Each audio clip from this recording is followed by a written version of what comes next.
Hello friends, welcome to Indian education. हमारे channel पर आपको नोट्स प्रोवाइड कराई जाती हैं और आज की वीडियो में हम आपको क्लास 10th की सामाजिक विज्ञान में अर्थशास्त्र में, जिसको इकोनॉमिक्स भी कहते हैं इंग्लिश में, उसका पहला चैप्टर जिसका नाम है विकास, उसकी नोट्स आज हम आपको प्रोवाइड करेंगे। और ये अर्थशास्त्र के चैप्टर बहुत ही छोटे छोटे हैं, बट इनको बहुत ही अच्छे से समझना होता है, तो आप इन्हें बहुत ही अच्छे से समझिएगा। तो चलिए वीडियो को शुरू करते हैं।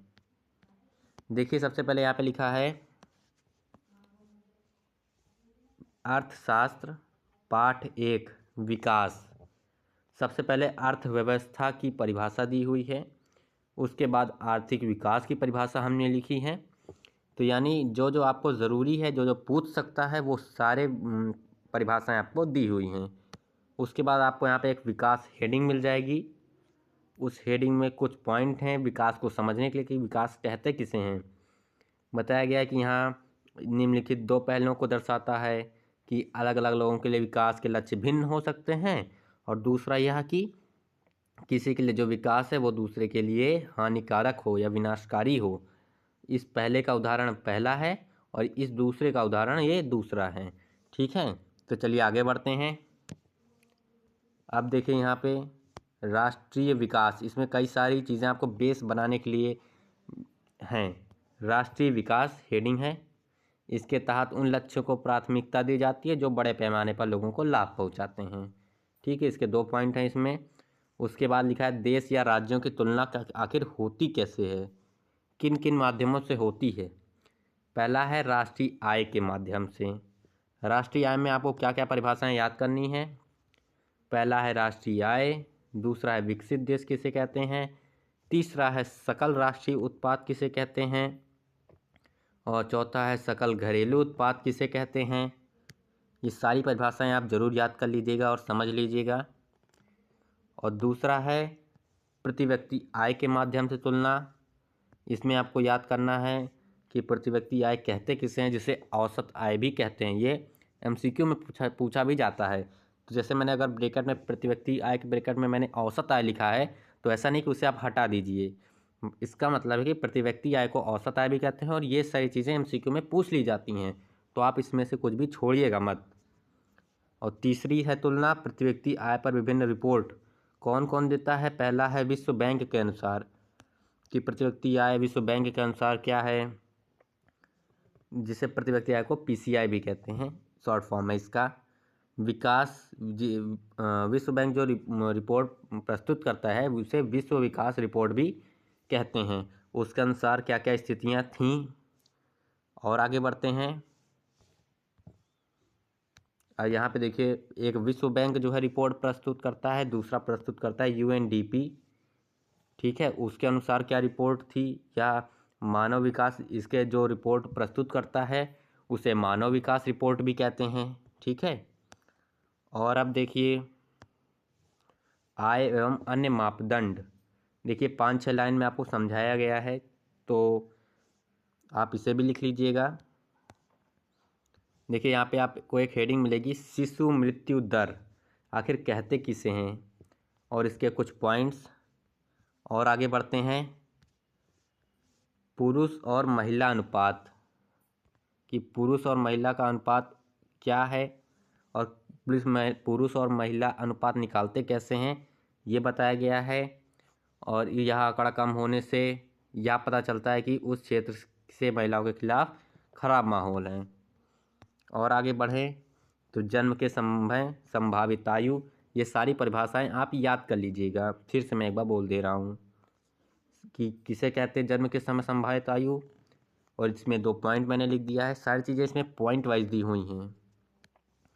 और देखते हैं साक्षरता दर किसे कहते हैं, इसमें भी पॉइंट हैं, प्लस पॉइंट।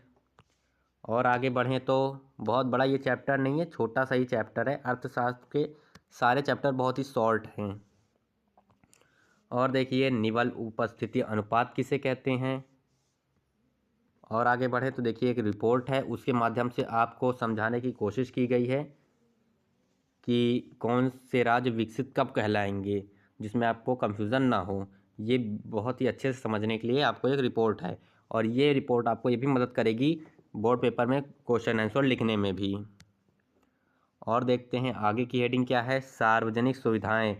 पहला है सार्वजनिक वितरण प्रणाली कहते किसे हैं।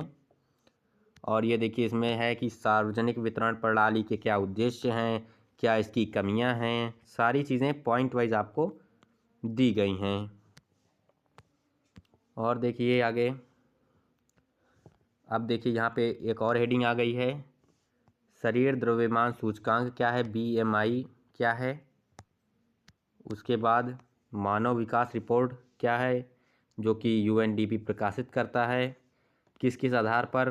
पहला है जीवित मानक, दूसरा है स्वास्थ्य की स्थिति, तीसरा है लोगों का शैक्षिक स्तर। और उसके बाद विकसित और विकासशील देश कहते किसे हैं। विकसित देश की क्या विशेषताएं होती हैं, विकासशील देशों की क्या विशेषताएं होती हैं। इसमें आपको सारी चीज़ें पॉइंट वाइज दी गई हैं ताकि आपको अच्छे से याद हो जाए। और आगे बढ़े हैं, ये देखिए विकास की धारणीयता पर आ गए हम। आप लोग स्क्रीनशॉट लेते चलिएगा।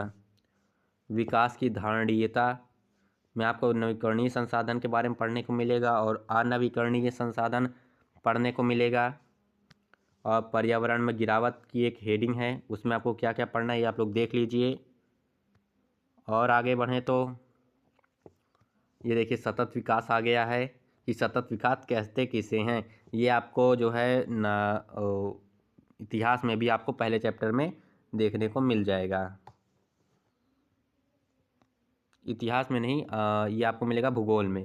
सतत विकास को आपको भूगोल में भी आपको एक बार पढ़ने को मिलेगा, भूगोल में भी सतत विकास। अब ये देखिए सतत विकास के 17 लक्ष्य। आपको मैं एक चीज़ बता देना चाहता हूँ कि ये जो सतत विकास के जो 17 लक्ष्य हैं, इसको आपको लिखने की ज़रूरत नहीं है। आप ना भी लिखेंगे तब भी चल जाएगा, बट अगर आप लिखना चाहते हैं तो लिख सकते हैं। बट इसमें कोई बाध्यता नहीं है कि आप लिखें इसे। लेकिन इसके अलावा और किसी भी चीज़ को आप जो मैं बताऊँ वो आप कट कर सकते हैं। और जो मैं कहूँ कि इसमें इसके अलावा इसकी सारी चीज़ें लिखनी है इसमें की। ओके, आप इसे चाहें तो ना भी लिखें। ये 17 लक्ष्य आपको बस जानकारी के लिए दे दी गई हैं। और आगे बढ़ते हैं हम। ये देखिए ये लेसन उस इंड हो गया है। और यहाँ पे देखिए आप लोग एक चीज़ कि कुछ महत्वपूर्ण शब्द के पूर्ण रूप यानी फुल फॉर्म। UNDP को हिंदी में क्या कहते हैं पूरा, और इंग्लिश में क्या कहते हैं। PDS को क्या कहते हैं हिंदी और इंग्लिश में। और आगे बढ़ें तो BMI को क्या कहते हैं, HDI को क्या कहते हैं। इस लेसन में आपको ये सारे नाम आपको पढ़ने को मिले थे जो कि शॉर्ट फॉर्म थे। तो इसको आपका पूरा नाम देख लीजिए, ये कभी कभी आ जाता है MCQ में। PCI को क्या कहते हैं, NAR क्या है, GDP क्या है। ये बहुत इंपॉर्टेंट है कि GDP का आप लोग पूरा नाम जरूर याद कर लीजिएगा। या तो आपको सारी करने, जो मैं ना कटवाऊँ वो आप मत काटिएगा खुद से। तो ये चैप्टर यहीं पे होता है द एंड। ठीक है, अगर आपको ऐसे ही और भी वीडियोस चाहिए और भी क्लासेस के और भी सब्जेक्ट के, तो हमें कमेंट करके ज़रूर बताइएगा। और तब तक हमारे चैनल को सब्सक्राइब भी कर लीजिए। ओके, मिलते हैं नेक्स्ट वीडियो में, तब तक के लिए बाय बाय।